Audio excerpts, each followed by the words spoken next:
6 cidades do Rio Grande do Sul vão ter novas eleições. O pleito acontece no dia 12 de março.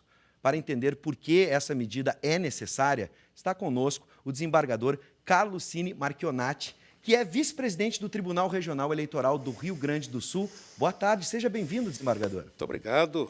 É uma alegria e uma honra. É uma alegria e uma honra recebê-lo aqui. Muito obrigado. Embora a gente fique pensando, né? As eleições foram bastante tumultuadas esse ano por conta de toda a situação política, o panorama político que vivemos no Brasil, e parece que elas não acabaram em 2016 e seguem em 2017. Eu diria assim que o ano, do ponto de vista político, foi um ano difícil, mas as eleições municipais transcorreram bem. Sim. Salvo um ou outro problema, que isto é da rotina também.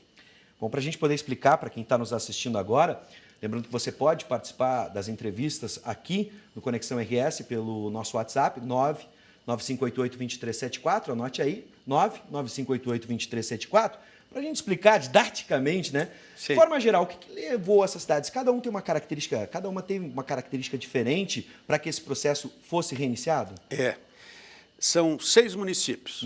Gravataí, aqui ao lado, que é o maior de todos, com quase 200 mil eleitores.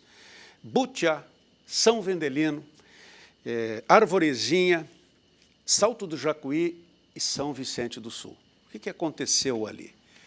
O candidato a prefeito, que fez o maior número de votos, teve impugnado o registro da candidatura, concorreu provisoriamente e os votos dos eleitores aos candidatos a prefeitos que ultrapassaram a metade do número dos eleitores, Sim. O Tribunal Superior Eleitoral invalidou a candidatura, como o Tribunal Regional Eleitoral já tinha feito, de forma que, nesses municípios, tem-se que renovar as eleições. Esse é o caso, para a gente citar, mais próximo aqui de Gravataí. De Gravataí. É o caso, né? É a situação mais conhecida de Gravataí. Mas a situação em todos é a mesma. O prefeito candidato que fez mais voto, os votos foram anulados. Bom, existe alguma chance, a eleição vai transcorrer e depois Sim. disso, existe alguma chance de se rever, o prefeito que se sentir, de certa forma, prejudicado, por exemplo? Não, aquela primeira eleição está superada. Sim. Agora, no dia 12 de março, se procede às novas eleições, são eleições suplementares, para definir nesses municípios. Bom, o que se definir ali está definido. Dificilmente ocorrerá uma nova situação que ocasione a necessidade de novas eleições. Importante Dificilmente acontecerá isso. Bom, como é que a campanha eleitoral vai acontecer? Ela já começou no dia 7 de fevereiro? Sim, ela já tá transcorrendo. Ocorre que ela não se faz nos rádios e nas televisões, a menos que, no interesse das emissoras locais, Sim. haja interesse para fazer um debate. Mas a propaganda que nas eleições gerais se faz no rádio e na televisão, agora não acontece. Existe essa possibilidade ainda? Sim, então, de um existe. debate acontecer, por exemplo, uma emissora pode. de rádio Se local? tiver interesse. Sim. Se tiver interesse. Quantos eleitores devem voltar às urnas? Mais ou menos 250 mil eleitores. 250 mil 250 gaúchos vão mil. participar de uma eleição Sim, em 2017. quase isso, 250. É uma logística imensa. Eu imagino. Eu, como vice-presidente do Tribunal Eleitoral, não gosto disso. Preferiria que tudo estivesse resolvido lá nas primeiras eleições. Está resolvido, né? O candidato concorreu, o eleitor sabia que poderia a candidatura não obter o registro definitivo, e se o primeiro que fez mais voto não pode assumir, assume o segundo. Entretanto, é da lei e nós, juízes, temos que cumprir a lei. Bom, agora eu fico imaginando, e você aí de casa da mesma forma, quem vai arcar com esses custos? Toda eleição tem um custo. Sim. Né? E existe uma estimativa já para esse custo? Isso está no orçamento do Tribunal Superior Eleitoral, que repassa ao Tribunal Regional Eleitoral. Houve um tempo em que se queria responsabilizar o candidato por este custo, o candidato que deu Sim. causa a esta situação. Mas isso também está superado, e então essas despesas correm por conta do orçamento do Tribunal Superior Eleitoral. Bom, o senhor ajuda, eu ajudo. É exatamente esse ponto que eu ia levantar, né? Todos nós contribuímos para esse orçamento. Isso já é uma verba orçamentária destinada para isso, né? Que vem, já está destinado. Sim. Há uma questão aqui que levanta agora o nosso diretor aqui pelo ponto. Por que o segundo colocado não entra também? Porque é da lei. Porque naquele o percentual de votos invalidados com o não registro da candidatura,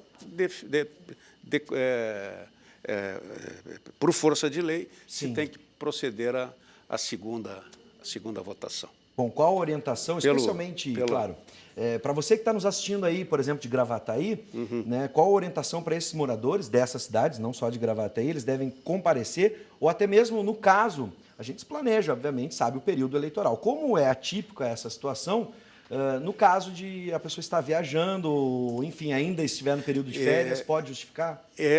Para este efeito, a regulamentação é a mesma da primeira eleição. Sim. Justifica se não puder, e no dia 12 de março comparece para votar lá na sua zona eleitoral.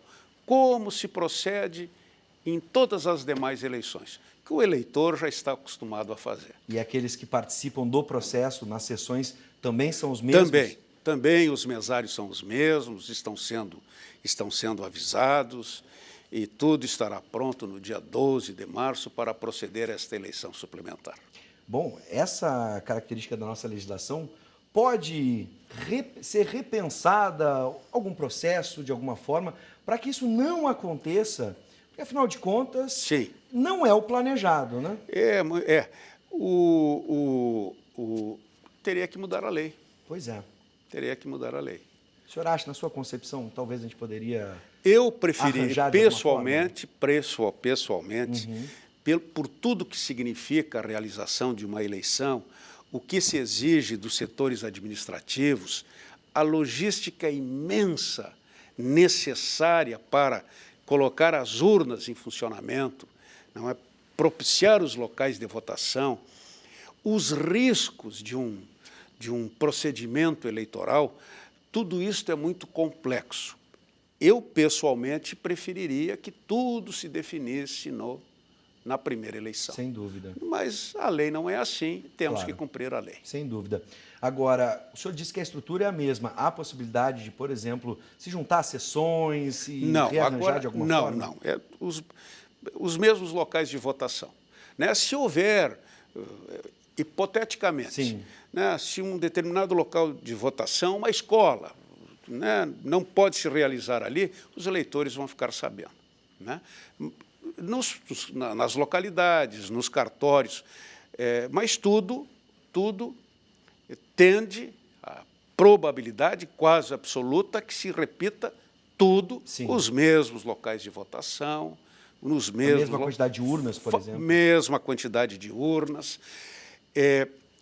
O que poderá ocorrer é que, até o dia 1º de fevereiro, podiam eleitores ainda fazer uma transferência do domicílio eleitoral. Então, isto pode ter ocorrido. Se houve essa transferência regular do domicílio eleitoral, então o eleitor vai ter que se apresentar. Por exemplo, aqui em Gravataí, deve ter tido alguma transferência para Gravataí. Bom, então, quem fez a transferência do título para Gravataí até o dia 1º de fevereiro vai se apresentar para votar. Então, não serão exatamente os mesmos eleitores da eleição de outubro. Poderá ter um eleitor a mais, né? Mas isso está também dentro da mais absoluta normalidade. Mas os locais em si, os mesários, né? Isso são todos os mesmos. Procedimento mesmo, né? Todo mundo lembra dos dois processos, tanto o primeiro turno e o segundo turno, no caso aqui de Porto Alegre, por exemplo. O documento com foto, Isso. Com um título que serve muito mais hoje em dia como um guia para a gente lembrar da nossa sessão e da nossa zona. O senhor sabe mais do que eu. Ah, que isso. Não, agora fiquei Documento... encabulado aqui. Imagina, desembargador. O documento de identidade, o título de eleitor, Sim. se não tiver o título de eleitor, outro documento que chegue lá. Com foto? Com foto, que se identifique. Claro. Muitas vezes os mesários já conhecem os eleitores. Sim. Isso é muito bom. Ah, toma aquele chimarrão também. Isso é muito Pelo bom. menos na minha então, sessão ali, o pessoal tomando chimarrão. já se conhece, então. Claro. Né, isso Agora, os mesários estão bem preparados. É importante a gente reforçar que, obviamente, por força da lei isso está acontecendo. Exatamente. E que é um exercício da cidadania, todos nós devemos participar desse pleito. É por mais que alguns devam dizer, olha, de novo eu vou ter que ir lá. É. Então, paciência, né? A gente tem que participar Mas do processo. o eleitor tem que se conscientizar que o voto é um instrumento extraordinário. Sim. É pelo voto que o eleitor define os destinos do município, do Estado e da União.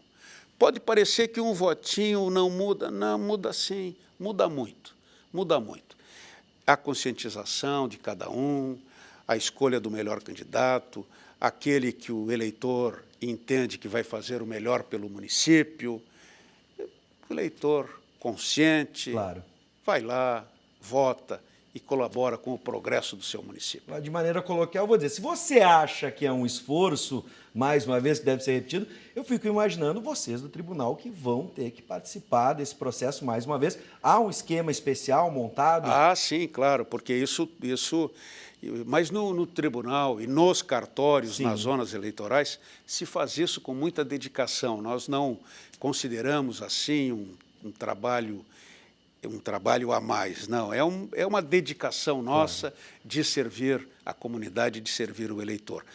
E, claro, né, isso tudo tem a apuração eletrônica, claro, o tribunal, as zonas eleitorais, elas vão estar preparadas para, assim que encerrar a votação, agora são 6 municípios, a tendência é que o resultado seja conhecido imediatamente.